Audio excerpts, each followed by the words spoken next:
We want to welcome everyone to our short session on best practices from working from home. My name is Wendy Dory, and I will be your technical host for this session. And if we move to the next slide, you can see we will be using the chat feature if you need to speak to myself or any of the panelists, Rob, Allison, or Danielle. On the right-hand side of the screen, you can see how you can choose host, presenter, and panelist. That way all four of us can see it. If you have any questions throughout the session, we would love to hear from you. And with that, I would like to introduce you to Rob McGunkin, our EVP of Oxbow Global Resources, and Danielle Kofel, VP of Learning and Development, who will be leading this session today. And with that, I'll hand it over to you, Rob. Thanks, Wendy. Hi, everyone. Hope everyone is doing well. I think most notably, staying safe, staying healthy, and having physical and mental well-being. I know that's not always easy during what's happening out there, but that's my first wish and sort of first message. I imagine a lot of you have been working at home for varying amounts of time. Some, it's a norm. Others, it just became the norm. And I have not generally been a big work-at-home person, but when I have, this last 2 or 3 weeks that I've been doing so feels a little bit different. Maybe it's because my family's there, children, dogs, etc. Maybe it's just a little bit of the unease out there in the world of not really knowing what's next. But we thought we'd take a few minutes today and sort of walk through best practices with you as we're all trying to navigate sort of this changing and moving environment.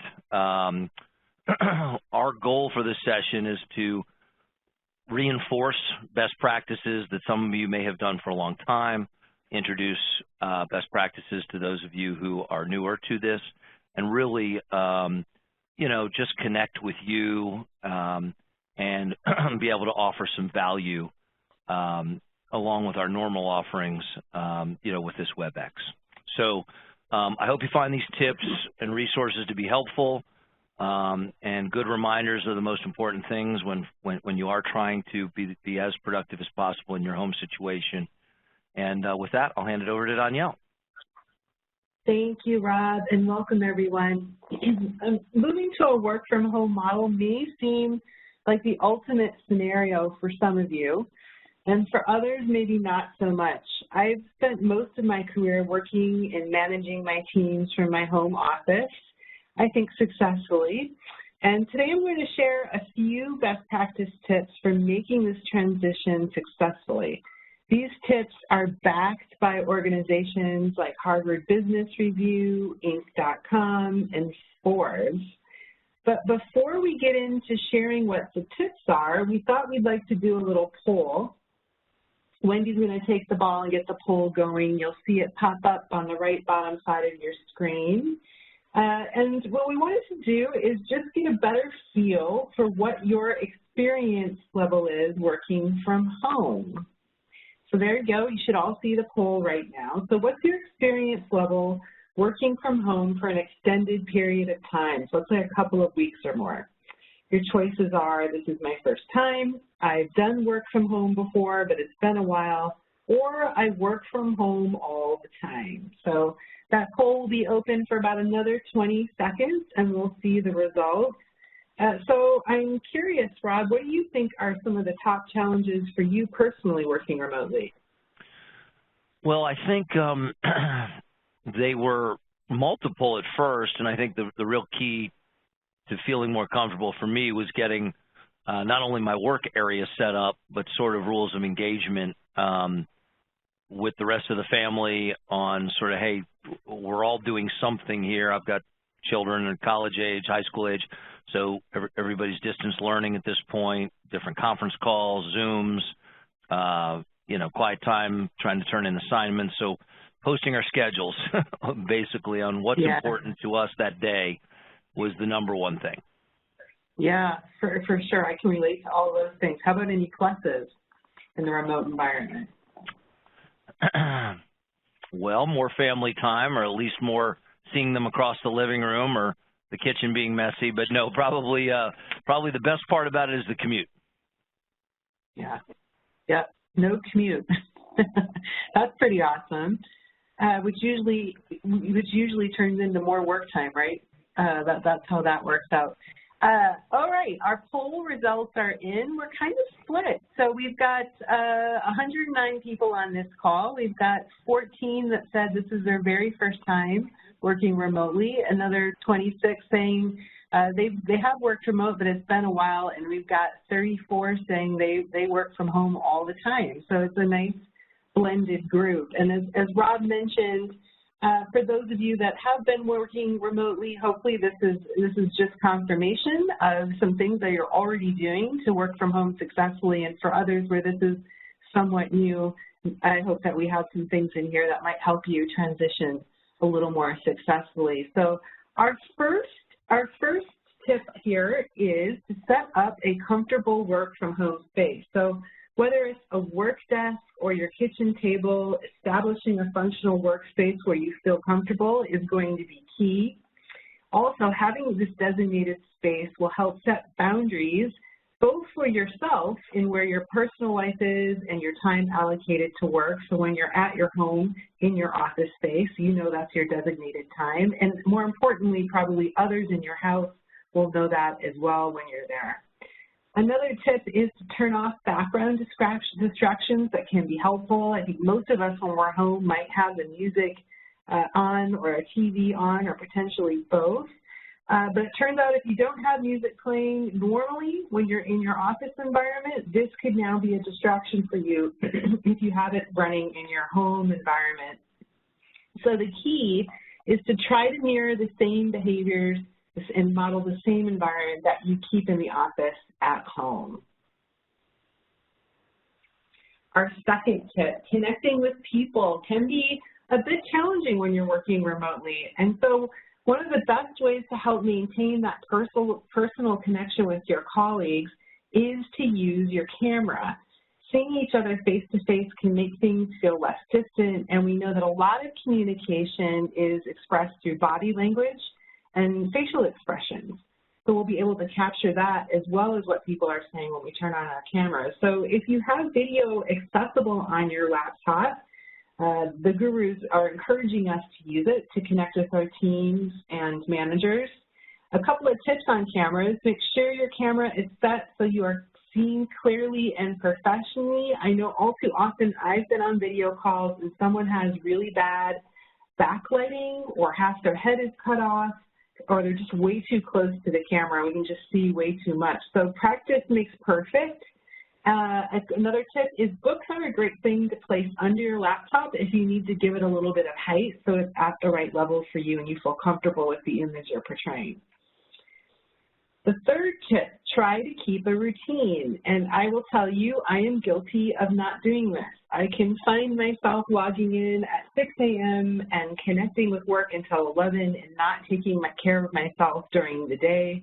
We don't want to do that. As tempting as it can be, you know, to stay in your pajamas, I have found, and the research says that you'll be in a better mental mindset if you wake up, shower, and get ready for the day like you normally would if you were going into the office. It will help set you into a better routine. Of course, you're going to want to do that anyway if you're following the tip on using your camera to make sure that you're looking the way you want to look when you show up for your team virtually. It's another important thing to remember that the things you do at work are still things that you can do at home. So this seems funny, but some of us on this call might need a reminder to take a break, get that cup of coffee, water, or tea, take time to chat with a colleague. Some of us need help remembering to eat lunch, so actually setting an alarm for yourself. I know for me, sometimes when I'm really inundated with work and concentrating, it can be way late in the afternoon, and then I wind up having a headache because I didn't take that time when I needed to. So make sure you take care of yourself by doing those things, turning off your work at the end of the day. And one of the things I love about being remote is taking a walk during my lunch hour. Of course, practicing social distancing, but the ease of getting some exercise and fresh air and doing these other things will help change up your venue during the day so you feel fresh and you've taken a couple deep breaths during the day. Maintaining normal work hours and shutting things down when you would normally leave the office is key. And using technology to your advantage to notify your team members of schedule conflicts that you have, periods of time where you're going to be away from your desk. If you use Outlook or you have another shared calendar that you use, keeping it up to date virtually when you're working remote is even more important than when you're in the office. People can't physically see you anymore to see if you're in, so that can be really helpful and relieve a lot of frustration as well. Tip 4, technology. So I'm sure you've all experienced in the roughly 3.5 weeks, 4 months of being remote that there are tons of bandwidth issues and connectivity issues that are happening. So a couple of tips on that to help relieve some of it. One is we found that if you join conference calls early, at least 5 minutes, sometimes 10 minutes early, you'll have a better chance of connecting seamlessly. So many systems are overloaded right now that it can take a couple of dials to get access.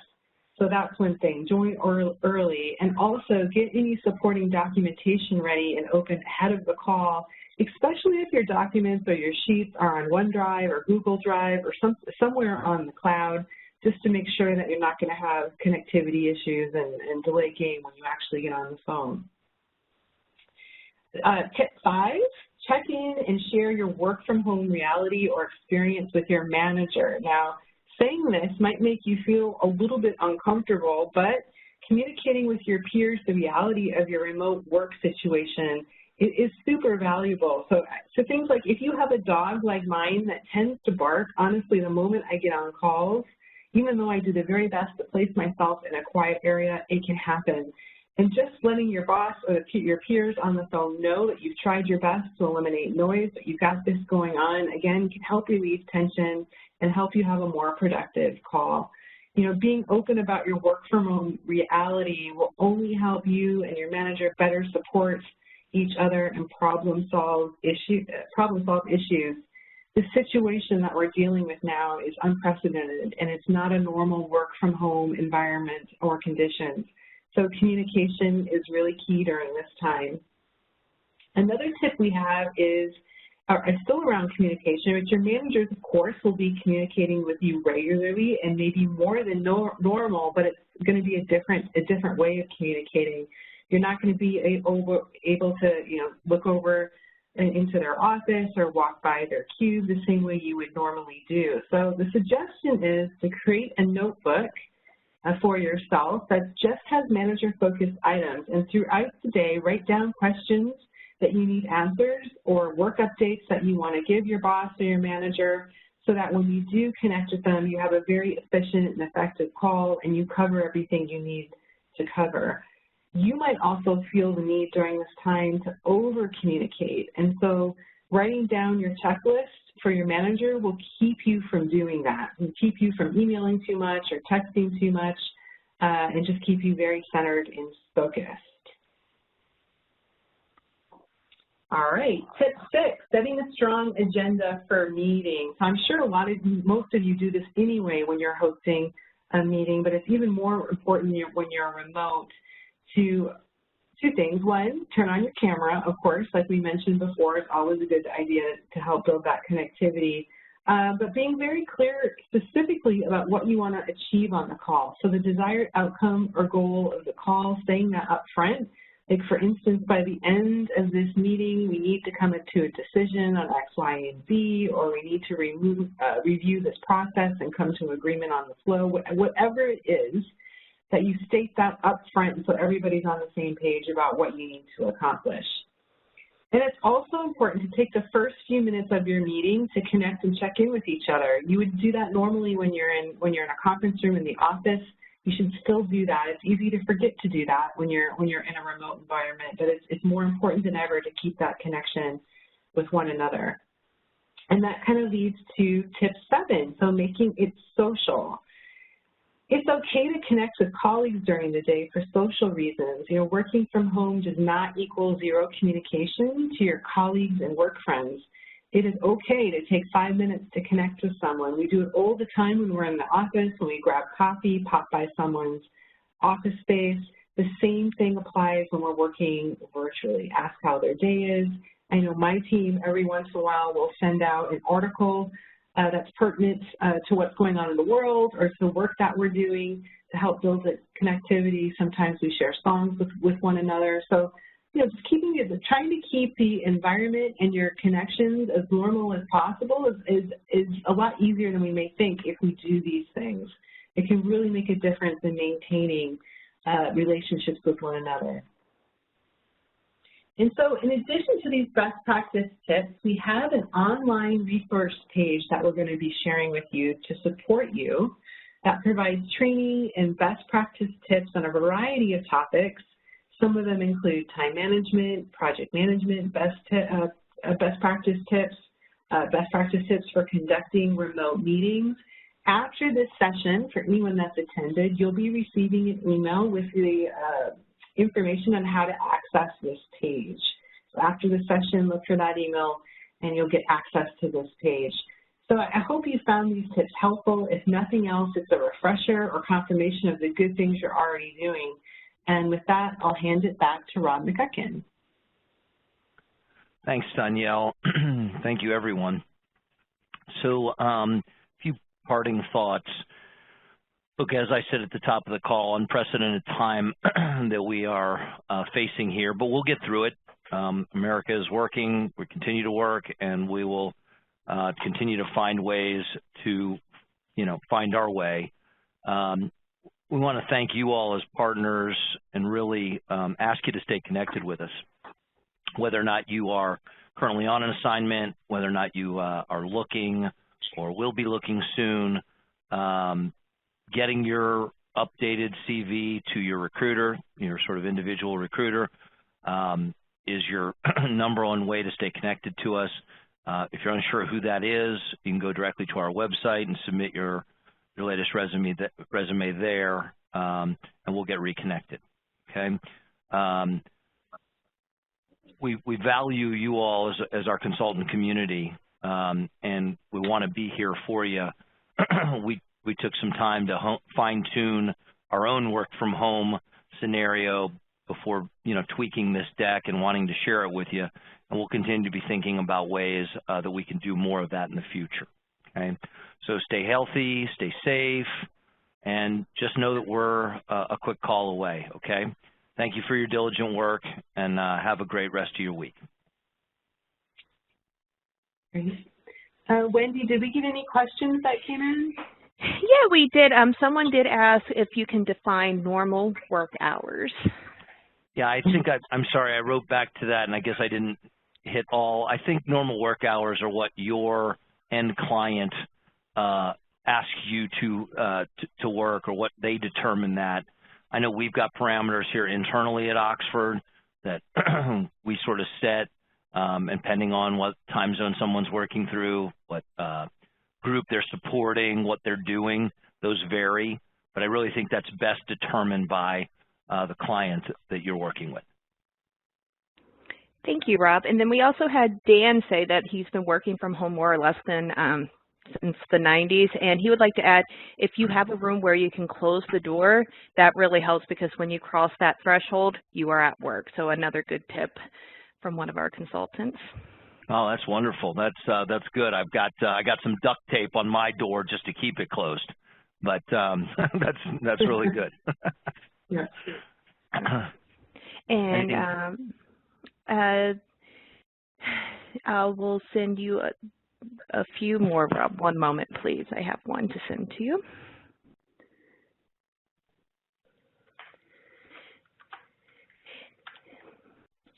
And I did have, there are some comments, yeah, just definitely be mindful of your background setting, as mentioned. So that was a great add, Stephen, when you're on video.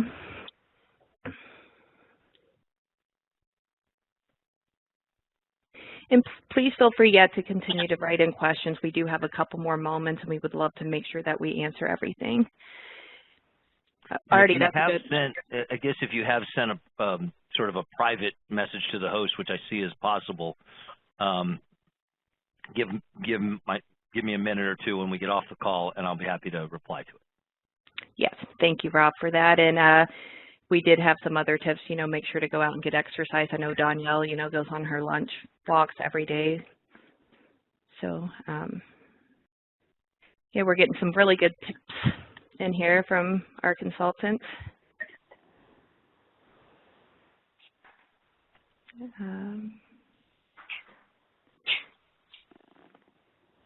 Yeah, we have some of them saying, you know, regardless of the hours you work, you will typically be judged by your results.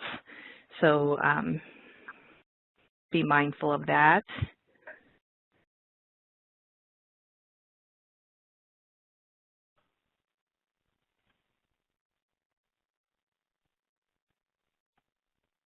Thank you for the questions. Keep them coming. Like I said, if we can't answer it fully right now, Rob or Danielle will definitely be answering them by email for you. I'm reading them now. I'm just trying to see what's the difference to all panels, new backgrounds, right?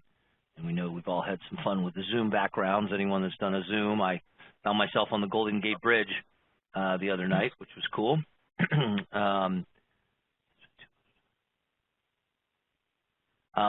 So I'll run through these again. I'm trying to look through, and then we'll sort of get back to you individually. I'm going to wait and handle that one individually. And then in terms of what other types of resources will be available, we're still working on that, Daniel. So we'll keep, you know, sort of massaging. We're currently in a spot where we're trying to balance how do we help clients, consultants, and internal Oxford community, all needing different things. And so our eyes are on that. Obviously, anytime we can recycle material where we believe it, we've got content for one group that could be good for another, we'll share. And so we'll keep working on that, but just stay tuned on that. And as I'm not prepared to answer right now an exact, here's what's next and here's when it's coming, okay? And other than that, I think, Wendy, that's probably a good time to move forward. And again, I will get a few of these individual questions answered and back out to you momentarily. Thank you, Rob, for that. And for anyone else asking, we will get that email out to you with the link and with the slides and all of that, so you will have that information shortly. And we definitely do appreciate you joining today. And as I stated earlier, we did record this session, so if you would like to have the recording and stuff, please reach out to us and let us know. Thank you, everyone. Thank you.